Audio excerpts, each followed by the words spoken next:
Hey guys, welcome in today. I think you're in for a real treat here today. I say that because I've gotten to know Doug Lowenthal, and he's built tremendous MSPs, helped many more scale to seven-figure profits. And the thing, helping so many clients with backup and DR, I've realized is we all struggle with pricing, and we struggle pricing everything.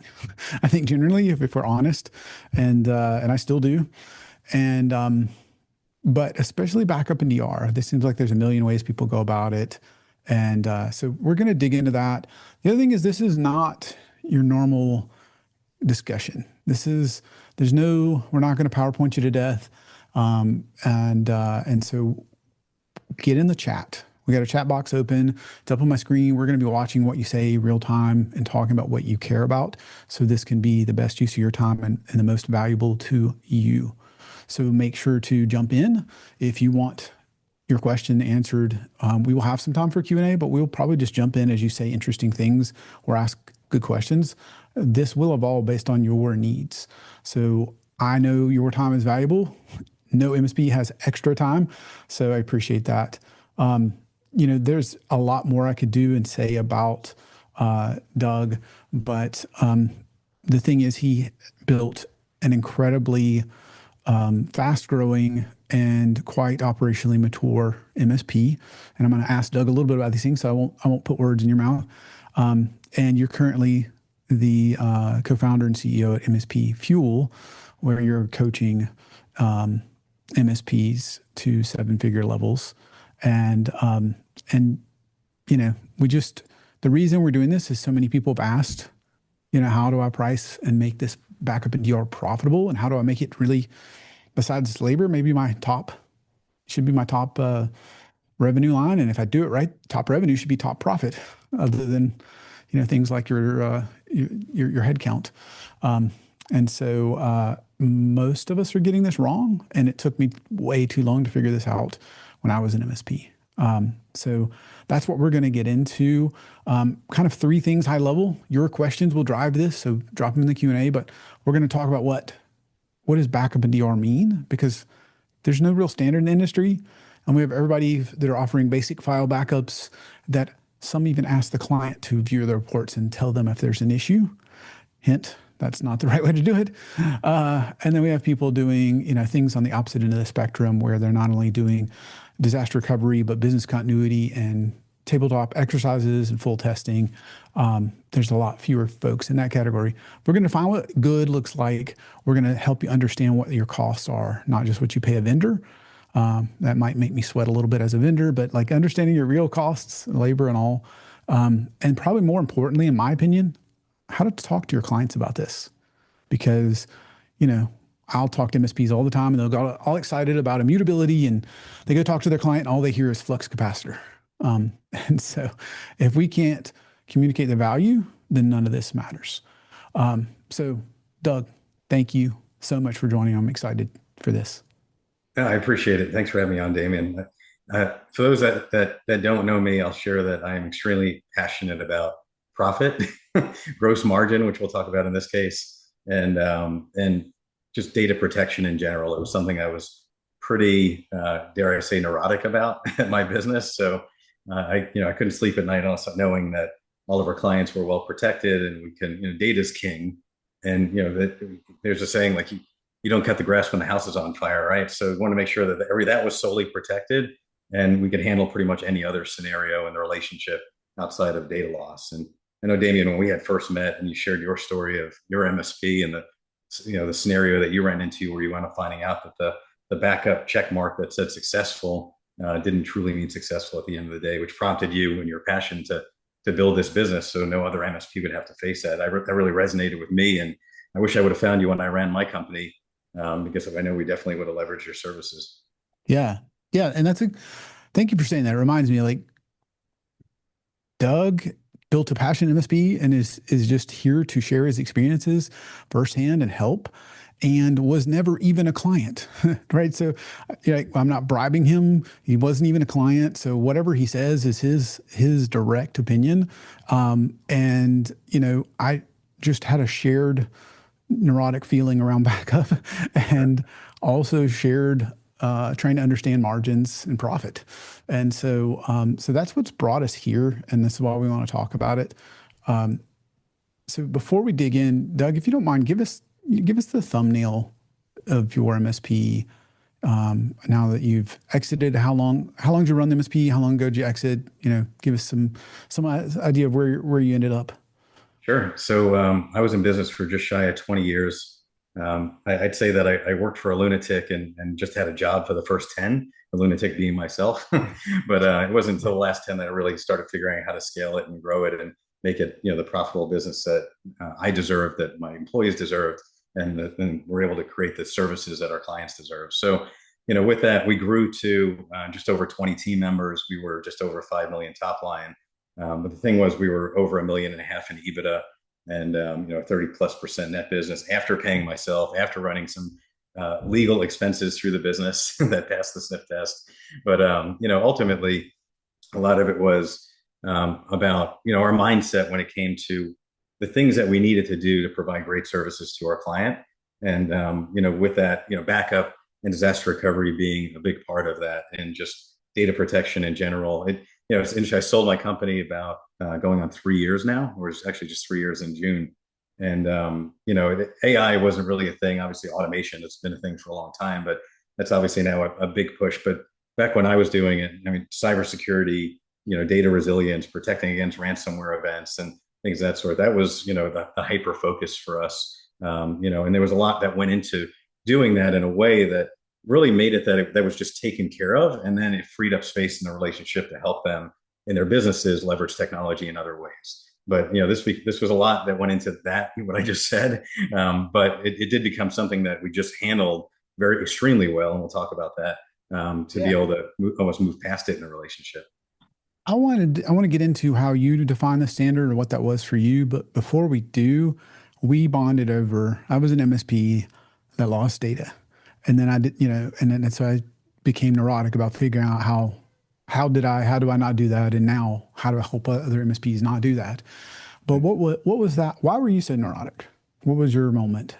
Yeah, I thought in terms of, you think you're supporting other small businesses, you're a small business yourself.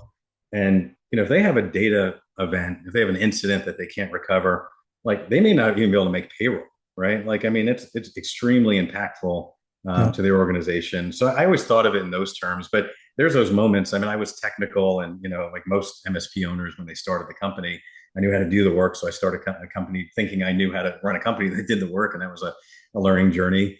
But I think we all have those stories, and that, dare I say, PTSD around this stuff. And the infamous, and I might be dating myself, like the NT loader is missing message that pops up on a server, and you're like, I can't see the hard drives, or the RAID controller errors, and the containers or disks are not found. I mean, when those things happen, like, it is a gut wrenching moment, and you're hoping you can work past it technically, but then you ultimately need that backup in your back pocket just to have sanity as you're making moves and trying to resolve the issue. So I will share. I mean, things, these hard lessons become, processes and standards when we experience them. Like, how do we avoid this from happening again? And I mean, I'll give you one example. There was a brand new client we just took on. We literally showed up for the onboarding. And when we were there for the onboarding, this is, again, I'm dating myself. They weren't, 365 was out, but they weren't there yet. It was still an Exchange server. But the Exchange server, it turned out that it was a RAID. One of the drives was already dead. It was a mirror. The other drive failed with us on site, right? Didn't touch the server, I swear. Literally just the worst timing whatsoever. And we all of a sudden look at this. Basically, they signed the contract, and you walked in the Right. building, and the server died. Correct. Yeah, because Wow. they waited that long, right? And plus, servers have a weird way of knowing this stuff's going down. So literally, I mean, just to give you an example, their previous MSP was using Symantec Backup Exec, which we all know that dreaded completed with exceptions, and of course, all the exceptions are the things you'd ever want to recover, Yeah. right? But I remember looking at this thing, and they were backing up to an external hard drive that was clicking, that was literally making a clicking noise. And I just remember we're holding the drive in our hand, like a little sideways, like to make the spindle. Like it was by the grace of God, we got through that, and we're able to get them. I mean, but it was a 20-hour restoration. and we probably aged several years through that event.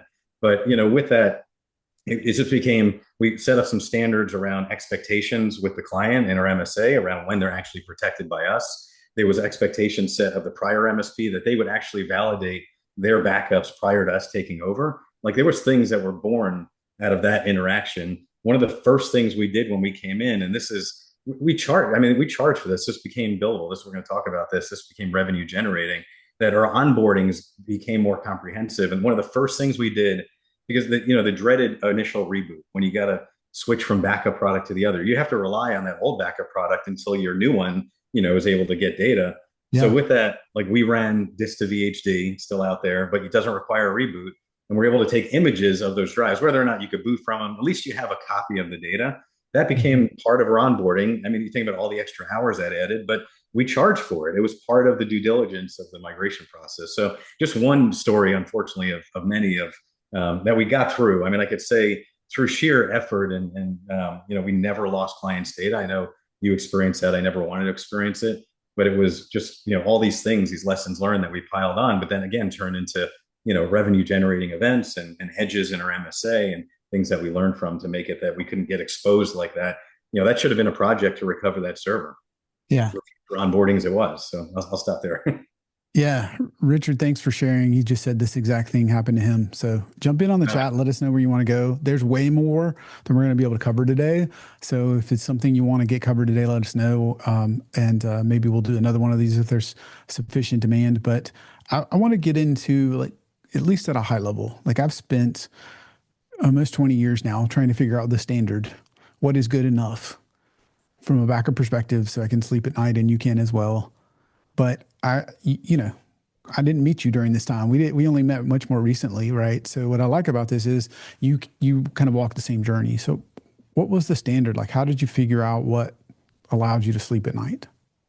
Yeah, there was, it was constant due diligence at a high level, but there's a lot of process that went into that. So, we built our own solution in essence, like what you've put together and created as an offer. We figured out our best of breed products. We went through, like I said, we were in business 20 years. So we went through, like, we were one of the first Datto clients when they first launched. And I don't even know how they said that thing ever worked at all. I mean, I assume it works now, but, or I hope it works now. But we wound up, we struggled with a lot of new to market technologies that really just were so painful and really created a lot of risk for us.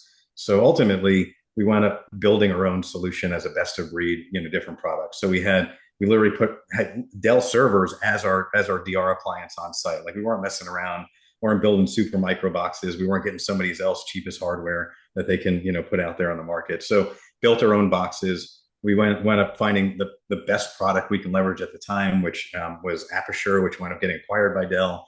And then we were using eFolder as our partner on the offsite restoration. But a lot of this was process driven, and that, obviously had good visibility into the daily snapshots and all those things. But it was weekly integrity tests. I was looking at what you guys do, and you actually went a step further than I did, which it really impressed me in that you do monthly DR boots. We did monthly mount checks of all volumes and made sure we can explore them and saw current data, because mounting it confirms a lot of things, but we run check disks on to make sure there's, no corruption. Because even though you can mount it, doesn't mean the data is good. So, I mean, those are hard lessons learned, right? So each one becomes a standard that you're validating. But we did quarterly, called them qubits, quarterly backup integrity tests. So there's a lot. I'm kind of painting a picture of, the right hardware, the right software, the right process, and visibility, ownership internally. Like, we had a team member until it became more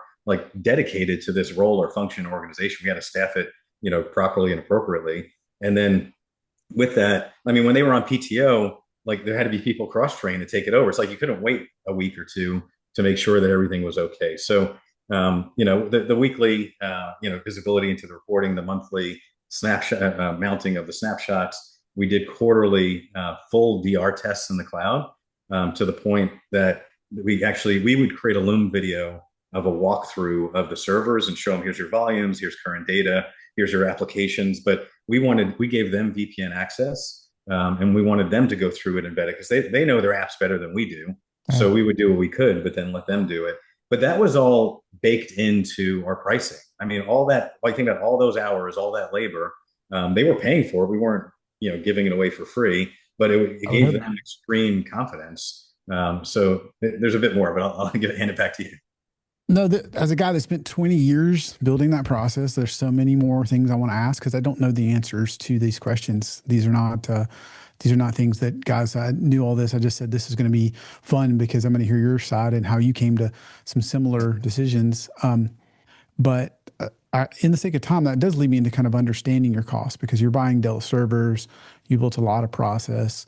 You had a dedicated person, and of course, you had to cross train. So, right, as an MS, as a business owner, I'm just going, man, sounds great. Maybe I could sleep at night. That sounds crazy expensive. How do you Right. justify? How do you even understand the costs? So I want to get into that. I do want to mention, and Zach will drop the link in. We spent 20 years building this process. Zach will give you a link. You can steal our process. Like you can hire us and we'll take care of the things that Doug just talked about for you. But I want you to get value out of this. And one of the ways is you can just take the process we spent 20 years building and run it yourself with different software. And if you follow that process, you'll have something very much like what you're describing because we arrived at similar conclusions. So yeah, if anybody's interested in that, there's a link in the chat. But to move into understanding your costs, and you called it fair prices. I don't know if it's fair to you because it seems like you'd have to charge $1,000 a month per server, but I never met a client that would pay that. So I'd like to understand how you most. I've met MSPs with 600 employees that understand their cost per client, but they still don't understand their costs around backup and DR because they have to do it. So they just, they have either a small team or a person that I always call the guy that drew the short straw. And so how did you even understand what this looks like? Because most of us go, I know how to pay the vendor and that's about it. Right. Great question. There's some math here, so I'm going to warn everybody. Get ready. But I think it's at a high level we treated it as any managed service in the sense of it had to be marked up to the appropriate gross margin, meaning that and just we follow at MSP Fuel we teach a financial model that's 30% cost of goods, which includes all labor involved in that managed service, anyone that touches an account that doesn't bill outside the account and all tools costs, any licensing or whatever, that's your cost of goods. And that should equal 30% of your what you're charging the customer. So it's a 30, 40, 30 model. And I'll explain that I mean. So if you're charging a client just for super round numbers, $10,000 a month, your cost of goods on a managed service, unless that could be XDR, MDR, in this case, it's backup and disaster recovery. It should never exceed 30% of what you're charging them. That leaves the next bucket, which is 40%. I've made these mistakes, so these are hard lessons learned. And I'll explain the alternate of what we did when we first started misunderstanding this. That the next bucket is 40%, which is for your SG&A, your sales, your marketing, your office, your vans, your cyber insurance policy you keep yourselves, the owner salary, we put that in there as well and normalize that across all our members. But basically that 40% bucket, that leaves 30% net as the target, as the fair profit for the business. And if you think about 30% is aspirational, and I want to point out 30% after you've paid yourself a fair salary and run some expenses through the business that are legal according to the IRS, right? So, but 30, 40, 30. So when you're looking at the simple way of saying what should I mark back up to, when the filter was for us like are we going to get a support ticket around it, right? Of course you are. You're going to get a restore request for a file. You're going to get alerts that a server stopped backing up for some reason. You got to reset some volume shadow copy stuff or whatever. There's those things that happen. So you're supporting it. You're reporting on it, right? So you're providing customer proof of service. You're updating it, patching it through centralized management. There's security vulnerabilities that come out in these things. So you're fully managing it as a solution, hence the need to mark it up to that level. And that's what. But to your question, Damien, labor costs. I never had the issue at my company of people not putting their time in, and the whole thing was the way we positioned it. The why. This wasn't micromanagement. Sure, it could be used that way, and sometimes it had to be, but it was more about like we were under a constant time study as an MSP. Like I had to know gross margin per customer, gross margin per product, like and everything. So we used ConnectWise at my MSP and our PSA. And so we had the different, job types, and depending on what they were doing or what they were working on, they would select the right one. And we got the data to know how much time we were investing. And so we managed to 70% gross margin on those products and services. And if we put a lot more time in, that gave us the opportunity, just to be clear, just because you define this when you first bring on a new customer, and I always say that if you're uncertain around the amount of effort that's going to have to go in, go month to month with that client. Go 1 year at the most, right? Don't lock yourself in to an agreement that you can have underserving gross margin that makes it that, because you think about it, these are the 30, 40, 30, they're levers, right? So Yeah. what happens is if your gross margin instead of being 30% is 50, you've now eroded into you have less money for SG&A, less money for owner's salary. You might not be able to hire on that salesperson or that marketing resource, because ultimately you're then taking it out of profit. So it usually comes out of both buckets, unfortunately. You have less profit and less money for reinvestment in the organization. So my point I was making was, when you can right size this again at renewal. Don't forget that, right? Yeah. So with the data, you go back, look at it, say, how do I get back to 70% gross margin again? If they were highly demanding, maybe we all knew those customers that requested file restores weekly, right? Like the engineering firms that was their reversion way, was to ask you for a recovery of a file, right? And Yeah. just by virtue of how many they did, yes, our backups charge more, we cost more because we had to charge more. I'm sorry, because of the fact that how you leverage us as a service in that regard. So there's more mechanics to that, but what's your thoughts on that? No, I love the simplicity of 30, 40, 30, but break it down for me because I feel like we get gross margin wrong, right? So what I mean is, give me some idea of what you charged. And then I think the first 30 is like your COGS. So for most Right. of us, we just say that's what the backup vendor cost if it was the all in one. Yeah. But so many people I've met says if it costs 50, I'll charge 100. And the first of all, I think that's wrong. Second of all, then they tell me the margin, and they tell me they have a bigger margin than they really do. Then they'll tell me, oh, I've got 100% margin, or I've got, they'll tell me these things that's not quite correct. So Yeah. just dispel that one a little bit for me. Sure. Break that So when down. I say COGS, I mean all labor and all tool costs within that cost of goods. So it's both that make up the cost of goods. So I'll give you just a simple scenario. So if your backup product solution is $500 a month, you're paying a vendor $500 a month, and your cost of goods on labor on top of that is, let's say your average labor cost is $50 an hour, and you on average have about 5 hours that you're spending managing that on a monthly basis, right? Just to throw out a number, that's 500 plus 250, that's 750. When you mark that up 70% gross margin, you have to charge $2,500 a month for that solution, right? So it just becomes a math problem at that point. To So answer, I want to stop you for 1 second because this is where I think everybody goes wrong. Almost all of us. I did.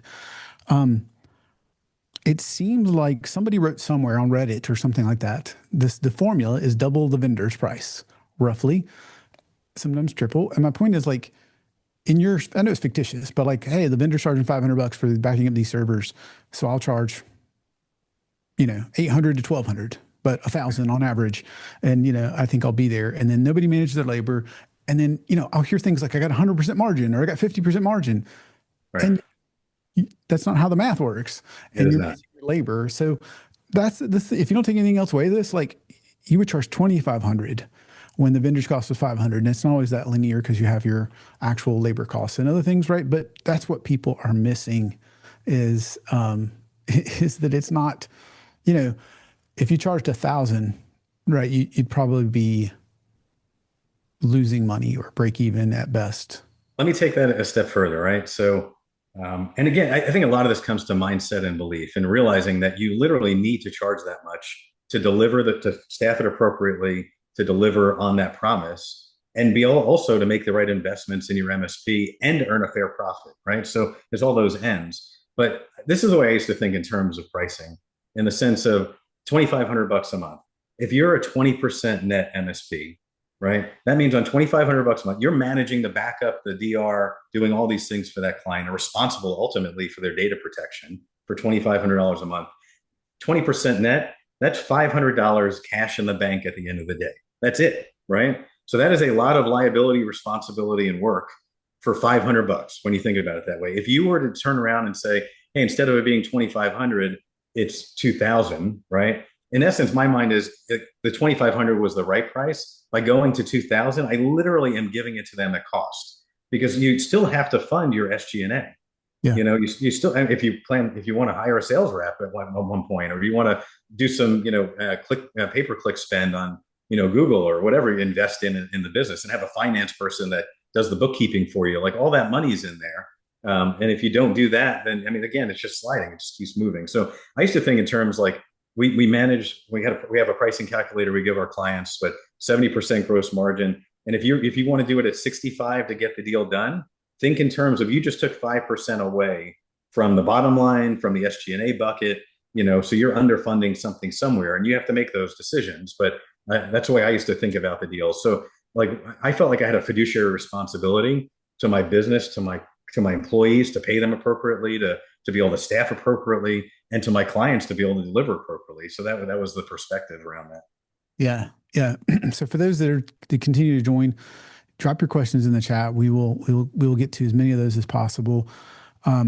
And kind of, I want to get to the third leg of the stool, and then depending on what people want to know, we can go deeper in any of these areas. But I think we've covered one. Most of us. Damien, can I stop you for a sec? Yeah, please. I just want to say that the mistake you're talking about, I've made it, man. Like I experienced that low margin MSP.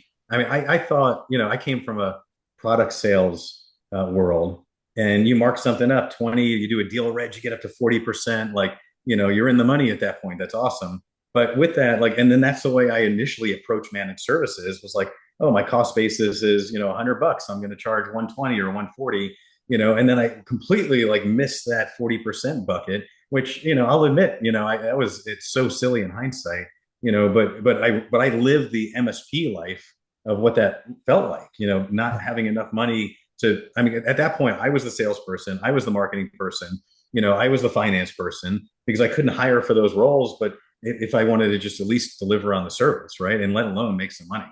So sorry, I felt the need to say that. No. When I say we, it's me. I was an MSP. You too. Got it. The same mistake, right? So if you're not making that mistake, please tell us in the chat. But like, I think you're in the right room if you're making any of these mistakes. And I think most of us, we don't feel comfortable. Like, so we have to define what the standard is, standard of care around testing backups and understanding if we can recover. And then we have to charge appropriately. So we talked about that. And then thirdly, and thanks for jumping in, Richard. This is mind blowing, is what he was saying. But I want to get this third one before we run out of time, and we can dive deeper depending on what you guys say, because I think it's easy to sit here and go, oh, you need to do a great job. And look, you can hire somebody to do it, but I'm giving you the process. You don't even have to hire us. I'm just saying, do what Doug's saying, do what I'm saying, even if you don't hire either one of us. But now that we've made the standard high, and now that we've made the margin reasonable, this third one's really important, which is how the heck do I get people to pay, which is some value. Like, how do I talk to the clients about it? So I know that we could go on this one forever, but I want to at least talk about that, because if you can't sell it, then these things they're not so applicable. Like, who doesn't want solid deliverables and 70% gross margin? But if you can't talk to the client about why they should pay that, it doesn't seem to matter. Yeah, 100%. So it's interesting in my kind of sales journey as selling MSP services. And Damien, I've run over 1,000 first-time appointments. So unfortunately, it took me about 100 to find the bathroom, and then finally I did, and it went from there. But I will say that it was interesting in this journey where most prospects that I met with, it was like, have you ever experienced a ransomware incident or something to that effect? And then, 1 in 4 would say that they had, right? Meanwhile, 2 in 4 probably did, but only 1 in 4 would admit it. Then 2 in 4 did. Then 3 in 4 did, right? Then it became, have you ever experienced a hardware failure? Have you ever had to resort to the backups? Like when you're driving home tonight and you're gripping the steering wheel, how confident are you that your current MSP will be able to recover, your systems? And how long would that take? Have you ever had that conversation with them? Right. So we had some very targeted questions in the sales process to kind of uncover uncertainty. There was a piece, I'll tell you a story about a deal that I closed. that I remember I was sitting with the owner and 30-person, organization. And, he's about my age, runs this successful business, has a server on-prem. And I just asked the question. It was very kind of lackadaisical about the whole thing in the sales process with me. And I just kind of, put my book down. I'm like, I don't know if I'm going to be able to do business with this guy. And so I just wanted to challenge him at this point. And I just said, hey, just a question. We're in Florida, by the way. So hurricanes and all sorts of nasty stuff that we have to be concerned about. But I said to him, I said, what's your plan? Like I wound up learning that his business, all of his, everything ran through the server. And I was like, how is that thing backed up? Dropbox with a nightly cron job or something. It was just ridiculousness. And I said to him, what's the plan to be able to, recover this thing? God forbid it gets, destroyed in weather or fire or whatever. And he says, he actually told me he's going to take it and put it under his arm and carry it out of the building. And he doesn't live far away. And he said this to me. And I said, look, Is he going to have a can cape I, on and fly away as well? I don't know, man. So I asked him, I was like, can I, I challenged him in saying, is this, can I venture to say that this business is your largest investment that you have, right? From an enterprise value, resale value. The guy had 20 years in the business, just like a lot of us did and did, right?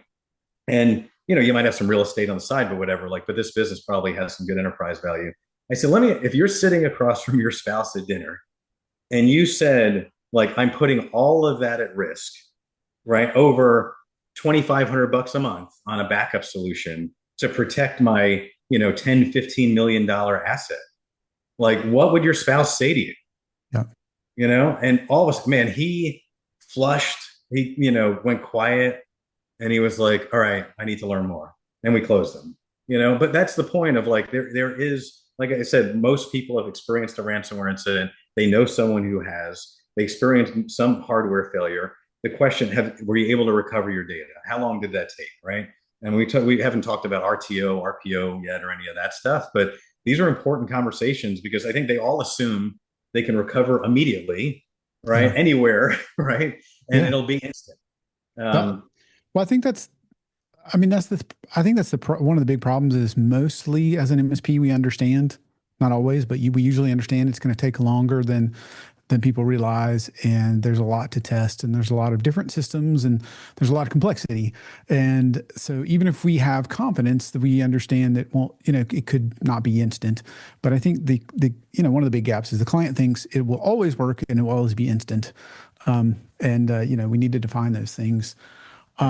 I want to dig deeper on the pricing of it because, if you can't charge appropriately, Richard said maybe it was slowing or impeding his growth. So thank you for sharing that, Richard. I know you can charge too little, you can charge too much if you're optimizing for growth. But I wanted to, be respectful of everyone's time. Drop questions in. We're going to get to as many of those as possible, but so that we can just stay as long as you'd like and answer as many questions as everybody asks. I want to see how we can add value to you guys. So, Doug, I'm going to see what would make sense if they want to engage with you, because there's a lot more that Doug can help you with. I'll jump in and say, hey, listen, Zach's got the link to download our process if you'd like to learn what we do, either because you're interested in us helping you or because you just want to, I call it steal my process. I spent 20 years building that. You don't have to go through all the heartache that Doug described to figure out a process that works well. And so you can grab it. And he's also shared the link to MSP Fuel Zach has as well. So pay attention to the chat. And also anybody that does that, I'm happy to not only have a conversation about what conservosity do, how can we de-risk your business, save you labor, help you sleep at night, which is really what we do. Like it's about recovery, but like, how do we take that precious engineer and give them back to you, most of their time back to you and de-risk your business. But I'm happy even if you download our process to just have a conversation with your team, even if it's not using us, and say, hey, 20 years in doing this, what's your biggest questions about how to implement this, even without us? So I don't always offer that, but if you're interested, when you download the process, just reply and let us know. For folks that are interested and go, man, I could use more of this and get more of your help, Doug. I know we've linked MSP Fuel and to your LinkedIn. What would you say is the best way to flag you down? Yeah, we felt compelled to start MSP Fuel. I had retired for about a year and a half, and then literally couldn't sit on the sidelines and let, MSPs Can I really interrupt be, 1 second? please. Go ahead. Doug is a really good down to earth guy, and he's made most of the mistakes, maybe not all, but everyone I'm making, you seem to have been through as well. And so I've been able to talk with him about the real mistakes and how undercharged and didn't have this process and just so many things. But the other side is like he's also somebody you can relate to, and he's maybe sometimes too modest. So I won't go into all the details, but I know that big car collector. And so I won't go into all the details unless people really ask on the chat, but to, I'm a car guy too. So some of the cars he's able to do now post exit, Doug has done really well for himself. And I have no idea what the exit was, but based on those now tastes. So I know you're too modest to say things like that, but you have to not only drive revenue, but you have to drive a strong business that creates enterprise value. And all these things have to come together. So anyway, that was a long-winded way of saying, man, I've already learned a ton from you. And so for anybody else that's going, could I make my business better? Could it make it less stressful? Could I make it more valuable? Could it grow faster? The Right. answer is, I'm sure Doug has made those mistakes if you want to reach out to him. Right. Appreciate that, Damien. Thank you. And I never showed you the whiskey collection, but I'll have to do that too. Yeah, Might have to be in person for that. it's work hard, play hard. All right. That's We'll right. ship a bottle. That's right. Yeah. Yeah. So why I interrupted is like, I know you do this out of passion for helping others. Because, and part of what I was driving at is like, I don't imagine that you have to, right? And so you're doing this because you do care. But you've been there and you helped so many others. So if they want to get your help in some capacity, we've dropped MSP Fuel and your LinkedIn. Should they reach out on one of those and engage Yeah, you? please. Yeah, take a look at what we do on the site. We have peer groups now, and we're coaching programs. One of the recent things that we launched that is really exciting me is we have peer groups for operational leaders. And what we're finding is that the best way to help the owners is through their staff. So if we can make an operational, we just did a training session yesterday that we delivered it live to them in person, but it was gross margin by design. It's intentional, not accidental. So we're giving them literally tools and tactics to help them achieve that for you if you have that right hand person. And really engaging every team member in the organization, from the service desk to the VCIO to the project engineer and project manager. So we're helping them do their jobs, giving them the details, the why, the what, and the how, to really help them help you, because that's really, again, as I mentioned, the first 10 years I was kind of stuck in this business, and that's really why I felt compelled to do this with my partner Howard. If anyone met him, he's cut from the same cloth. We just want to help as many MSPs as we can scale, build healthy and profitable businesses that achieve their goals, whether it be exit at some point or build a multi-generational company or whatever they're looking to do, but be able to move towards that in less time ultimately. Yeah. I Yeah. appreciate the opportunity to share that, Damien. Yeah, absolutely. Well, so I'm gonna kind of keep going on the third part if we don't charge, and understand how to charge. But my good question there, Matt. I have to have a little fun today, right? Nobody's looking. That was great. Well, I could just Um, ask for a credit card number. That wasn't for me. That was for Damien. yeah, just give me a hard time. Yeah, Zach's in charge of this. I think we may put it on YouTube or whatever. But if you Yeah, may you have got already it. gotten an email, or we may have your email if you're registered. So that we don't need to spam you. Just want to make sure you get value here. So, so yeah, I don't. Whatever you'd like is fine. We may put this on YouTube and just let you have access to at least parts of it. But I want to know what, if we made this valuable, you can feel free to say no, poke fun at me like I did with the credit card number, and what you really want to know. I want to know what the biggest challenge is. Any question, I'm open to answering. I think Doug is as well. So it's kind of last call on questions, and while you guys are thinking of those and being shy as we tend to be as MSPs. I wanted to talk about, you were starting to answer, but like, how do you talk? You saw the blood drain out of the guy's eyes because, you have a $10 million asset and you're, trusting it to your $20 a month Dropbox subscription. Yeah. And Dropbox is fine for FileSync, but FileSync is not the same. And so, what else did you learn the hard way From around a sales charging? Because perspective on how to upsell it or how to position, I'm sorry. yeah, because like these are the worst case scenario, but I have a number of good MSPs that are good guys that have built bigger businesses than you would imagine. I talked to one of them like, I just realized I shouldn't be charging $60 a month for backup. You know, and they kind of sheepishly said it. And I said, you know, you're not alone. Like there's far more people that are like, they're off by a zero or two, you know, in the order of magnitude. Like they've really missed it. I'm like, you're really giving this away and paying them to do it. Yeah. And so, but my point is usually the number one thing is even if I do the math, how do I get there? Because then, you know, most clients tend to say, yeah, but XYZ MSP offers it for pennies, or I heard about something on the radio that's $60 a year or whatever. It's a great question, and it's one we actually get quite a bit from our membership. We just did a session around this on differentiation and how to answer the question of like why a prospect would choose your MSP over another. I think is really what you're asking, but it's really what you're really asking is how can you demand the 70% gross margin if you Yeah. feel like it's a lot of money. And I always say that money is only an issue if you make it an issue. And I know that's really high level, but I'll dive deeper into it in the sense of that if you're, I knew what it cost to deliver this and build a business that could deliver it well.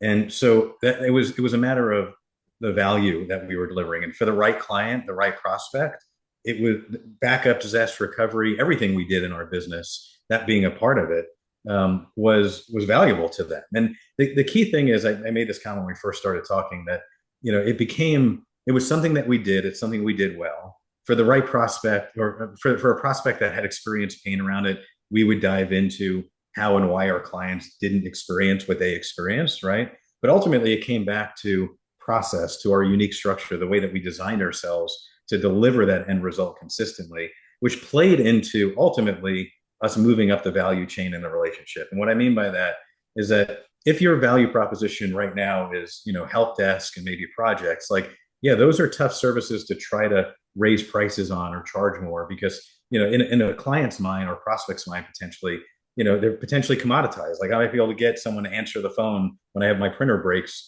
for less money, right? So I think there's a journey. We take on a lot of new members that are starting there, and it's a journey to basically get it to a point that you can invest in your organization to be able to deliver the right value to them, that you start differentiating yourself in the process, right? Being truly proactive. And that word is so overly used and abused in our space, but to the point that you're starting to separate yourself and ultimately driving down risk, driving down reactive issues in their environment, but then positioning yourself as someone that can actually help them achieve their business goals through your services. Once you arrive there, and the holy grail of it all is return on investment. If you can make it that, the not to minimize by any means the backup and disaster recovery, because it has to be done extremely well. But it becomes a matter of, driving true ROI. Like that's just done. That's a given. You have to make that a given, that's handled just like everything else that you do day to day. And then evolve the relationship to the point that you're ultimately, I forget, it's a Rich Carlton book, Customer Success. The definition of customer success is them achieving their goals through your services. Yeah. So if you look at ROI, We miss sometimes. right. I mean, you have to, but you have to step back and look at that and say, you have to know what their goals are. If you don't know what their goals are, how do you help them achieve them, right? But you also have to position yourself in the relationship that you're that trusted person, that they're going to share that, you're going to build a path. You see things differently than they do, in the sense of you see it through the lens of technology. They see an HR problem, a staffing issue, an accounting problem. You see, oh, there's a technology solution, especially now with AI. Man, you'd love to be able to bring solutions through an MSP related to that stuff these days, because that's the ultimate differentiator and enabler. But again, you have to be positioned in a way that, the foundational stuff, and when I say foundational, cybersecurity, backup, disaster recovery, that stuff is just done extremely well, and makes it that you can evolve in your relationship, that when you go to them and say, hey, we're 300 a seat, it doesn't even matter, because the analogy I use is that, like, if you have a sales rep that you hired, you want to cut them the biggest checks possible, right? The bigger check you cut them, the bigger commission, the more business you brought on. It should be the same way with their IT, with their MSP. Most have never had a relationship like that, so they don't even know that it's possible or that it should be possible. But ultimately, once you evolve there, then your seat price doesn't even matter because they're getting real return. They spend money with you. Their employees are more efficient, more productive, they're more profitable. They're more competitive as an organization through the use of technology. So ultimately, it's an evolution, but there is a path to make that happen. Yeah. No, I think one of the things that really resonated with you just said is like they don't realize that, right? The I think too often when we're getting started, when we're smaller, it's just like, I don't know, I'll do it for 10% less, whatever they're doing or something, and none of us in the early days, maybe you're an exception if you're listening, but I think in the early days when you're growing, most of us don't understand our actual costs or margins. And so it's just like, I don't know, I guess we'll do it for the same price they did or a few dollars less or more. And they don't really know what good looks like. And they don't really know how better uptime, better infrastructure. And then you start to add, besides the kind of blocking and tackling, strategy and helping their business grow in ways that didn't matter. Because if I got a $15 million business and you help me grow it just 10%, the per seat price is kind of immaterial, right? Instead of just shopping on who's the cheapest. So, Yep, yeah. 100%. Um, so I love that about that. I know we could go on forever about this. Um, Make sure to take advantage before this goes away with the links in the chat to either visit MSP Fuel or Doug's LinkedIn link. Zach, maybe you'll drop mine in there if you want to connect with me and ask me any questions, my LinkedIn, or grab our process, whatever would be valuable. Like that's the other thing. If you have questions, throw these on there. We're happy to answer those. I think, afterwards there'll probably be an email that goes out. Just hit reply. Happy to kind of talk about this. Um, Damien, I'd offer the same thing. Happy to hop on a call and chat with anyone about any of the stuff we've talked about today or any of their MSP struggles. And hopefully they can hear how passionate I am about helping others in the space. So you can connect with me, send me a DM on LinkedIn. We'll schedule a call. Happy to do it. I love that, Doug, because I think we're in a similar spot. Like we've both been doing this for a couple of decades, and we have a bunch of scars. But we're not 1,000-person company where we're sitting in an ivory tower. We just want to actually help people and are willing to. So don't miss out on that opportunity. My point is, like, sometimes I didn't want to say I'm screwing it up in the early days. Now I've gotten really good at saying I don't know and I don't know and I don't know and help me. But if you're sitting there wondering, like, take advantage of Doug's offer, take advantage of ours that would help in any way mature your processes, or help you drive ROI. And if this is something you got value of, let us know. If it did, if it wasn't, let me know. Right? I want to learn, because really this came about because Doug and I were talking about some of these same challenges that we both had building these businesses. And we said, look, I think this maybe is helpful if we just talk about this with you guys. So we've had, I think, some ideas for a few more based on a few different topics. But I think that's, from my perspective, only valuable if it is to you. So you guys are kind of this is the first one we've ever done together. We just said, hey, let's do this. Let's talk. So you're kind of that proving ground for us. So let us know. Yeah, give us some feedback, please. Love to hear it. Yeah. Yeah. Thank you so much for your time, Doug, for everybody that's on. And I look forward to hearing what you guys have to say and figuring out where we go from here. Very good. I appreciate it. Thanks for having me on, Damien. And Yeah, thanks for thanks, everyone for guys. joining today. Absolutely. Take care, guys.